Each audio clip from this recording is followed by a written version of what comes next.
Talagang handa nang lumaban sa isang world title fight ang ating kababayan na si former WBC Featherweight World Champion Mark Magnifico Magsayo. Kasunod nga po nitong maglahad ng mensahe sa kasalukuyang WBA Super Featherweight World Champion Lamont Roach Jr. na handa na umano siya para sa laban. At dahil dyan, nagtanong din ito sa kampiyon kung handa na din daw ba itong idepensa ang titulo sa kanya.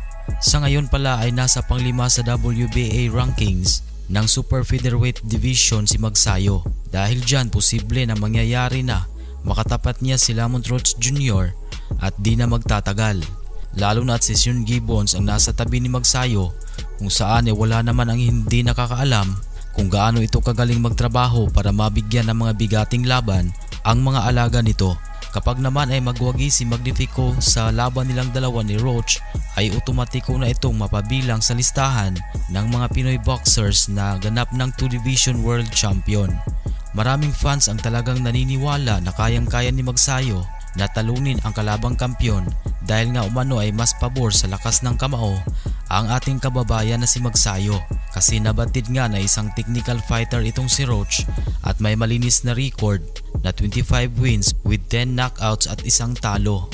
Ngunit aalalahanin din po ng lahat na sa huling laban ni Magsayo kontra sa Mexicanong si Eduardo Ramirez ay pinakita niya na kaya din niyang manalo kahit pa sa puntos. Malinaw na hindi ito dedepende lang sa knockout kung saan ay napakalaki na magiging ambag nito sa kanyang abilidad sa pagkakataong humarap na siya sa mga kampiyon kagaya ng mga technical na fighter na sina Lamont Roach Jr. Sa ibang usapan naman ay napakagandang impormasyon din po para sa lahat ng mga boxing Pinoy fans dahil sa bagong update na pinakita ng The Ring Magazine sa rankings ng 122-pound Super Bantamweight Division ay umangat na naman muli sa number 1 contender ang ating kababayan na si former Unified IBF and WBA Super Bantamweight World Champion Marlon Tapales. Nasa pangalawa lang ang kampiyon na si Murodjon Akhmadaliev, pangatlo ang top prospect ng Australia na si Sam Goodman, samantala pang-apat naman ang former 2 Division World Champion na si Luis Nery.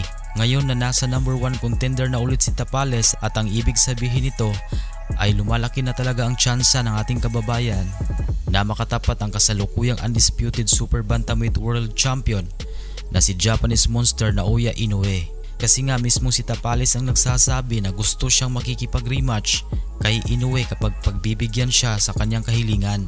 Kaya lang ay parang wala ng pagkakataon na mapagbigyan pa ni Inoue ng rematch si Tapales.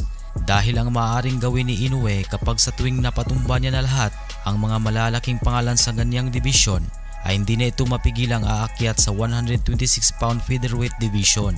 Pero ang magandang info naman para kay Tapales at iba pang mga boksingero sa naturang division na kung aakyat na umano ng division si Inoue ay mababakanti na lahat ng 4 na titulo nito sa Super Bantamweight Division.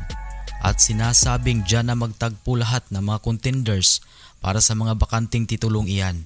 Kasi sa ganyang division ay malaki ang tsansa nilang magkampiyon kumpara kung magtangka silang maging kampiyon dahil lalabanan nila si Inoue.